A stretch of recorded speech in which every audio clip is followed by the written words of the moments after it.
Hey guys, today I'm going to read chapter 19 of The Wizard of Oz and The Wonderful Wizard of Oz, and I think I'm going to combine it with chapter 20 because this one's really short too. All right, so chapter 19 is called Attacked by the Fighting Trees. Okay, so if you guys remember, Dorothy and all of her friends are headed to the south to see if they can find Glinda, the Good Witch, and see if she can help Dorothy get back to Kansas.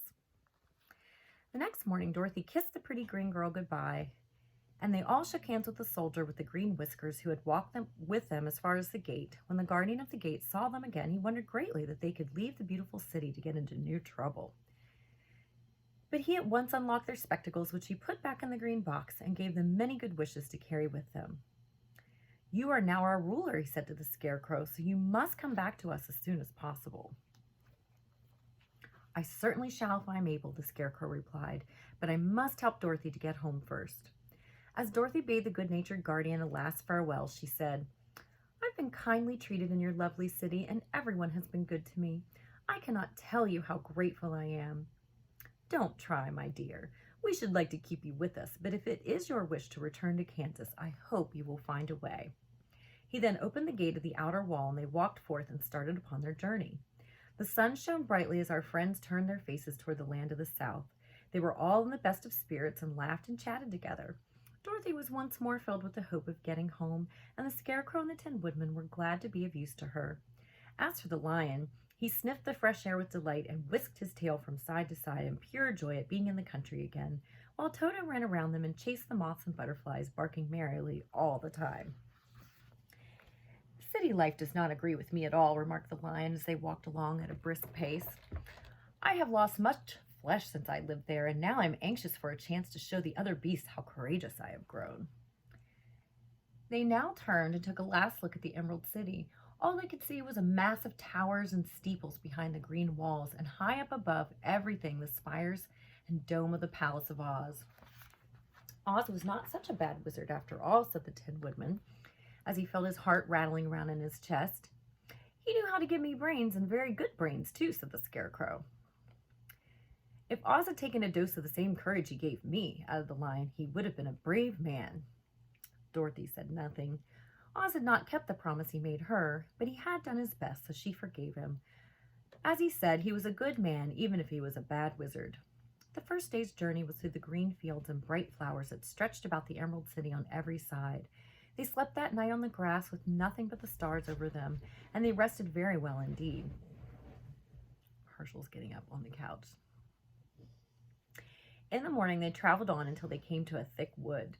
There was no way of going around it, for it seemed to extend to the right and left as far as they could see, and besides, they did not dare change the direction of their journey for fear of getting lost. So they looked for the place where it would be easiest to get into the forest. The Scarecrow, who was in the lead, finally discovered a big tree with such wide-spreading branches that there was room for the party to pass underneath. So he walked forward to the tree, but just as he came under the first branches, they bent down and twined around him, and the next minute he was raised from the ground and flung headlong among his fellow travelers. This did not hurt the Scarecrow, but it surprised him, and he looked rather dizzy when Dorothy picked him up. "Here's another space between the trees," called the lion. "Let me try it first," said the Scarecrow, "for it doesn't hurt me to get thrown about." He walked up to another tree as he spoke, but its branches immediately seized him and tossed him back again. "This is strange," exclaimed Dorothy. "What shall we do?" "The trees seem to have made up their minds to fight us and stop our journey," remarked the lion. "I believe I will try it myself," said the woodman, and shouldering his axe, he marched up to the first tree that had handled the Scarecrow so roughly. When a big branch bent down to seize him, the woodman chopped at it so fiercely that he cut it in two. At once the tree began shaking all its branches as if in pain, and the Tin Woodman passed safely under it. "Come on," he shouted to the others. "Be quick." They all ran forward and passed under the tree without injury, except Toto, who was caught by a small branch and shaken until he howled. Poor Toto. But the woodman promptly chopped off the branch and set the little dog free. The other trees of the forest did nothing to keep them back, so they made up their minds that only the first row of trees could bend down their branches, and that probably these were the policemen of the forest, and given this wonderful power in order to keep strangers out of it. The four travelers walked with ease through the trees until they came to the further edge of the wood. Then, to their surprise, they found before them a high wall which seemed to be made of white china. It was smooth like the surface of a dish and higher than their heads. "What shall we do now?" asked Dorothy. "I will make a ladder," said the Tin Woodman, "for we certainly must climb over the wall." Okay, so that's the end of chapter 19, and that was a really short one. So we're going to go ahead to chapter 20 today, and this is called The Dainty China Country. I just don't remember any of this at all. It's been so long since I read it, so this is fun to find out what's going to happen. While the woodman was making a ladder from the wood which he had found in the forest, Dorothy lay down and slept, for she was tired by the long walk. The lion also curled himself to sleep, and Toto lay beside him. The Scarecrow watched the woodman while he worked, and said to him, "I cannot think why this wall is here, or nor what it's made out of." "Rest your brains and do not worry about the wall," replied the woodman. "When we have climbed over it, we shall know what is on the other side." After a time, the ladder was finished. It looked clumsy, but the Tin Woodman was sure it was strong and would answer their purpose. The Scarecrow woke Dorothy up and the Lion and Toto and told them that the ladder was ready.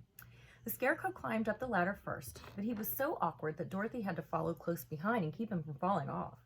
When he got his head over the top of the wall, the Scarecrow said, "Oh my!" "Go on," exclaimed Dorothy. So the Scarecrow climbed further up and sat down on top of the wall, and Dorothy put her head over and cried, "Oh my!" just as the Scarecrow had done. Then Toto came up and immediately began to bark, but Dorothy made him be still. The Lion climbed the ladder next, and the Tin Woodman came last, but both of them cried, "Oh my!" as soon as they looked over the wall. When they were all sitting in a row on the top of the wall, they looked down and saw a strange sight.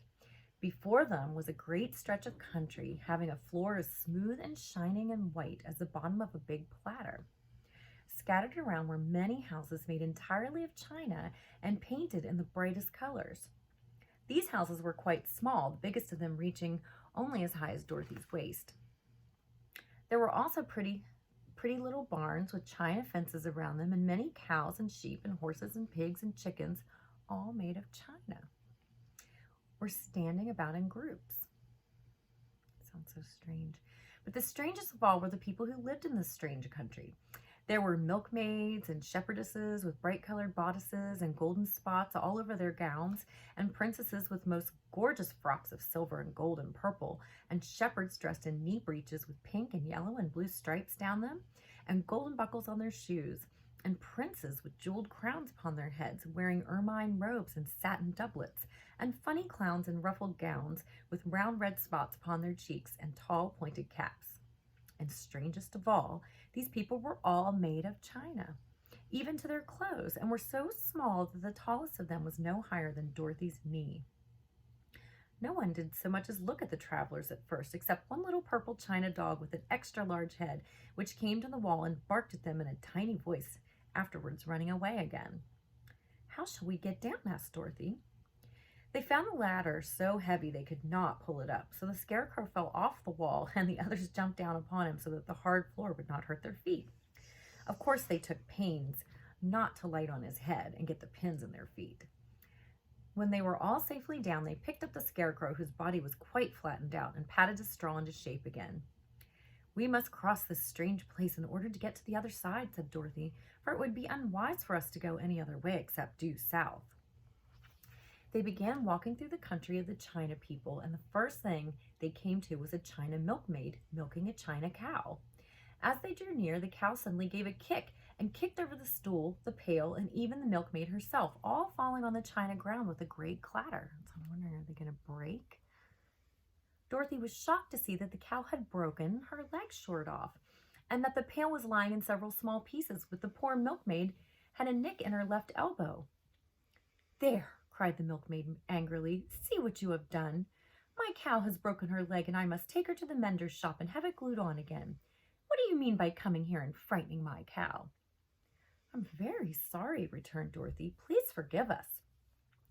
But the pretty milkmaid was much too vexed to make any answer. She picked up the leg sulkily and led her cow away, the poor animal limping on 3 legs. As she left them, the milkmaid cast many reproachful glances over her shoulder at the clumsy strangers, holding her nicked elbow close to her side. Dorothy was quite grieved at this mishap.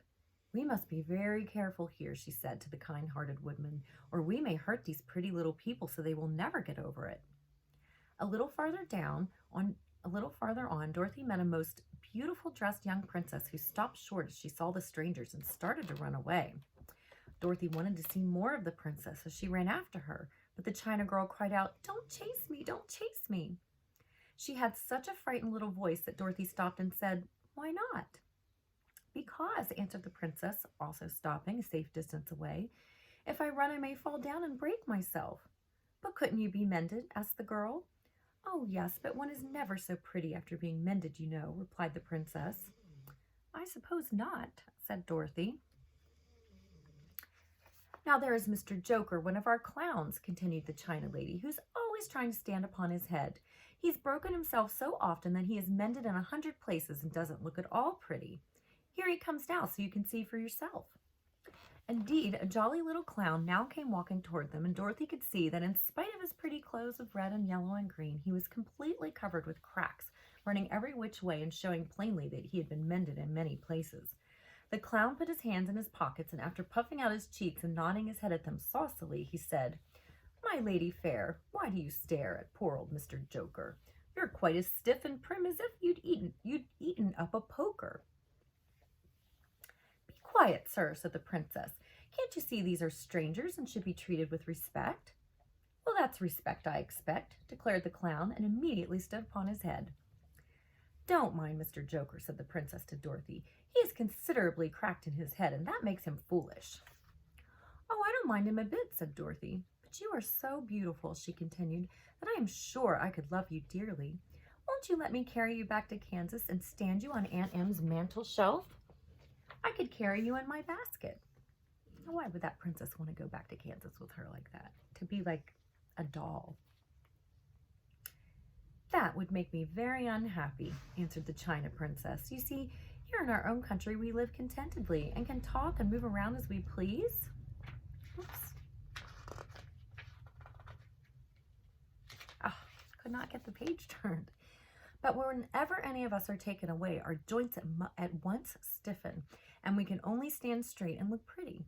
Of course, that is all that is expected of us when we are on mantel shelves and cabinets and drawing room tables, but our lives are much pleasanter here in our own country." "I would not make you unhappy for all the world," exclaimed Dorothy, "so I'll just say goodbye." "Goodbye," replied the princess. They walked carefully through the China country. The little animals and all the people scampered out of their way, fearing the strangers would break them, and after an hour or so, the travelers reached the other side of the country and came to another China wall. It was not as high as the first, however, and by standing upon the lion's back, they all managed to scramble to the top. Then the lion gathered his legs under him and jumped on the wall. But just as he jumped, he upset a china church with his tail and smashed it all to pieces. "That was too bad," said Dorothy, "but really I think we were lucky in not doing these little people more harm than breaking a cow's leg in a church.